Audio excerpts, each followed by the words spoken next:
next guest shot to fame over 30 years ago when they put us all in the mood for dancing. Having sold a staggering 25 million records worldwide, they're back before taking to the road on their final tour. In a moment, we'll meet their singing siblings. But first, let's get all nostalgic. Come on now, boy, won't you turn it now? Would you give a little bit? Give a little bit of attention to me. Honey, I'm waking up now that we ain't making up. Just gotta pull myself together. I'm in the mood.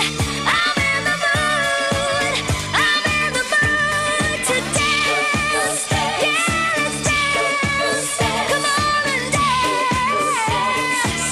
I'm in the mood, so baby, dance. Please welcome the Nolan sisters, Colleen, Linda and Maureen.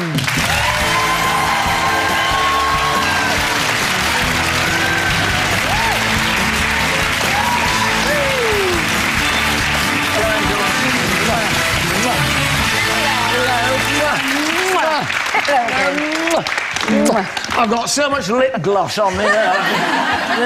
It's lovely to see you. We can't start without asking where number 4 is. Where's Bernie? Oh, well, she was taken ill last night. She's got cellulitis, which is a skin infection that came on all of a sudden in the middle of the night, because we were going to come and sing for you one of the songs from our tour, but she's well, she's out of hospital, she's at home, she's watching. Hi, Bernie. Hi, got your jacket on, Bernie. She nicked a jacket. I nicked the jacket while she was in hospital. But You she go sent to it bed up for and she's 5 fine. minutes, Bernie, and you've got your jacket off your back. So we wish you well, Bernie. I sent her a text earlier, and she texted back and she said she was gutted and sent lots of love. So lots of love to you, Bernie. Bless her. Yeah. So this is the tour then. I know. Is this like Frank Sinatra, the first of the 15 farewell tours? No, this is definitely the farewell. It really is. And so please get your tickets. It is the last time we will be performing. So I know you're starting in Nottingham on the 15th of February, and you're finishing in Liverpool on the 14th of March, so it's a month long. But we're doing Plymouth and... our London gig is Wembley Arena.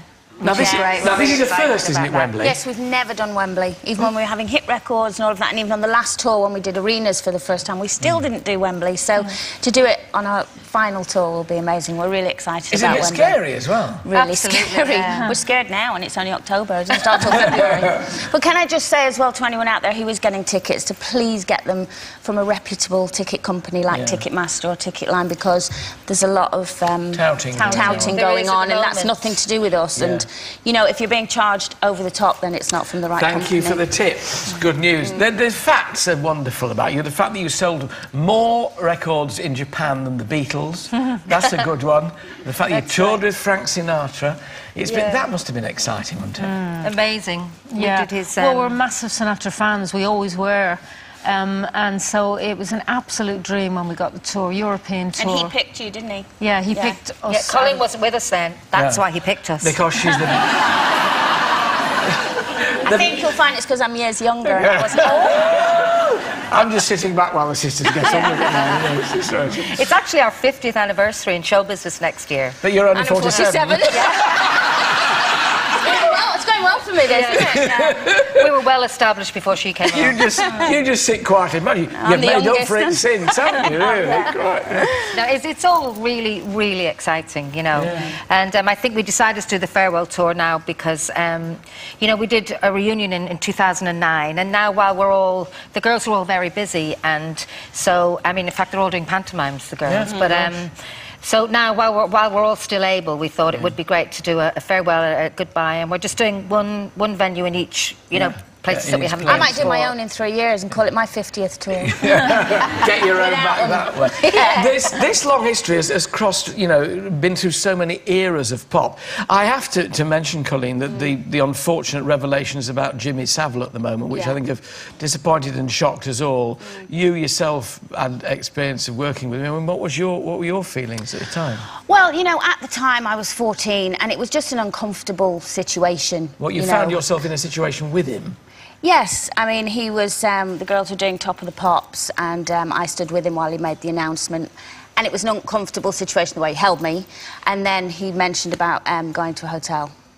But that, you know, you didn't talk about those things then. You didn't think anything more about it. I just thought, oh, I don't like that. You know, 14-year-old. And to me, he was 112 then. You know, at 14. And I thought, no, thanks. But now, obviously, compared to what else has come out in these other women, I mean, it's so much more about them. What happened to me was just...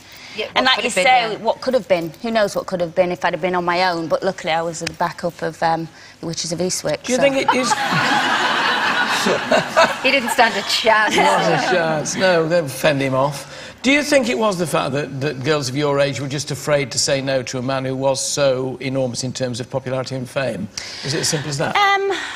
I think it was that, and I also think in the 70s and certainly the early 80s, you didn't talk about it. You know, everything is so much more out in the open now. But if it had been if you had been my daughter, and this is what struck me all the way through it, a lot of people who seemed to know it went on and turned a blind eye. If it had been their daughter in there with him, surely they would have felt rather differently and would have said something. It's, you know, they didn't know their parents. And don't get us wrong, you know, we think it's absolutely horrendous. But... like Colleen said, their parents probably didn't know, and the kids didn't tell them because, you know, they thought...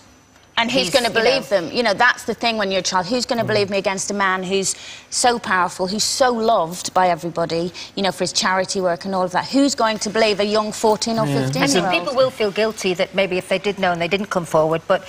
As I say, you know, it was different then. It's a double tragedy, really. Tragic that the man everybody thought was, you know, such a great guy, to disappoint him, but also the tragedy that it happened to the girls as well. And tragic that he isn't here actually to defend himself either. So. Well, we finish on a brighter note, and that is that you're going to be doing this tour in February and March, still dancing. Yes. Will the hips and the knees held out, girls? Well, you know, we can get them pinned. It's the faces I'm worried about. We're not going to stand beside any radiators in case our hips melt. Right. Very wise. I'm with you. My thanks and best wishes to Colleen, Linda and Maureen Nolan. Thank you. And love to Bernie. Yes, thank you. Thanks so much.